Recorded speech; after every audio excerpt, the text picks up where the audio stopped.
আমি লোক মারফত জানতে পেরেছি, আমি নিজেও ভাবছি এগুলো একটু পরিদর্শন যাব।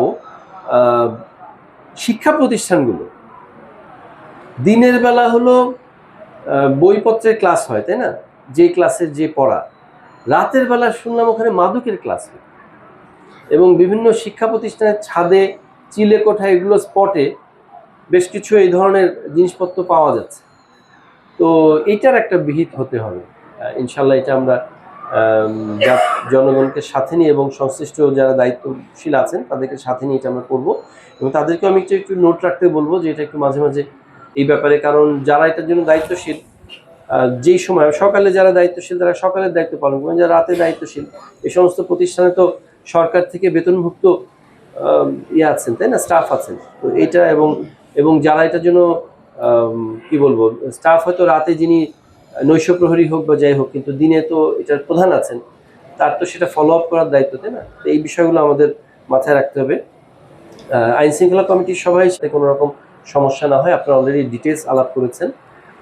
আমরা চেষ্টা করব এটাতে নিজেরাও থেকে খোঁজ খবর নেওয়ার, যে যেখানে দায়িত্বশীল স্থানে হবে না, ভুল হবে এরকম কিছু না। যেহেতু এটা একটা ন্যাশনাল ইস্যু এবং আমাদের গোবিন্দগঞ্জের জন্য যে সমস্ত নির্বাচনী এলাকার সাথে নদী আছে সে সমস্ত নির্বাচনী এলাকার জন্য এটা খুবই একটা গুরুত্বপূর্ণ ইস্যু।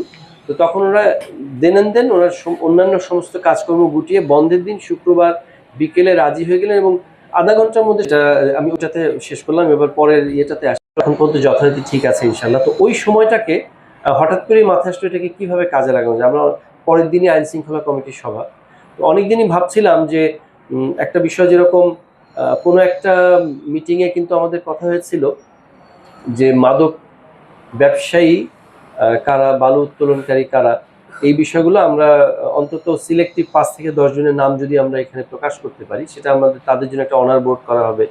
তারপর আমরা কিছু পদক্ষেপ নিব, সম্মানের সাথে তাদের নামগুলো উঠতে নামতে, মানে যেরকম থানায় যেমন ওয়ান্টেড লিস্ট থাকে না, ওখানে তাদের একটা সম্মানিত এই ব্যবসায়ীদের আমরা একটু নামগুলো জানলাম, এরকম একটা ভেবেছিলাম। তো দেখলাম বালুটা আছে, এটা কিন্তু বৈধ বালু, কিন্তু আমাদের যারা বালু উত্তোলন করে তারা এই যে বিশেষ করে যারা ঠিকাদার যারা আছে তারা কিন্তু পরিবহন খরচ প্রত্যেকটা অভিযানে সহায়তা করেন। এই জন্য পুলিশ প্রশাসনের প্রতি আমাদের ওসি সাহেবের মাধ্যমে আমরা ধন্যবাদ জানাতে চাই। যারা গণমাধ্যম কর্মী গতকালকে তারাও আমাদের সাথে অনেক কষ্ট করেছেন, পুরো অভিযানে উপস্থিত ছিলেন এবং আমরা যেটা জানি যে প্রতি মুহূর্তে তারা আমাদের অভিযানগুলোর খবর প্রচার করে থাকে, তাদেরকে আমরা বিশেষভাবে ধন্যবাদ দিতে চাই। আসসালামু আলাইকুম। আসলে অনেক বড় থানা, এই থানায় আসলে মাদক আমরা বাংলাদেশের বিভিন্ন জায়গায় ইতিমধ্যেই লক্ষ্য করছি যে মানুষ আসলে নিজের হাতে আইন তুলে নিচ্ছে মাদককে নিরাময়ের জন্য। তো এই যে আইন হাতে তুলে নেওয়ার যে বিষয়টা, এটি আসলে আইন শৃঙ্খলার অবনতি ঘটার আশঙ্কা থাকে। তো আমরা এটি আসলে চাই না। আমরা গোবিন্দগঞ্জে এখনই যদি আমি একটা উদ্যোগ নেই যে গোবিন্দগঞ্জের কোথায় কোথায় মাদকের স্পট আছে, কারা কারা মাদক বিক্রেতা, বিভিন্ন ইউনিয়ন পর্যায়ে যদি আমরা মেসেজগুলো পাঠিয়ে দেই, আমার মনে হয় তাৎক্ষণিকভাবে সেখানে অ্যাকশন শুরু হবে। আসলে শুরু কোথায় করে শেষ কোথায় করে সেটা নিয়ে ভাবতেছিল।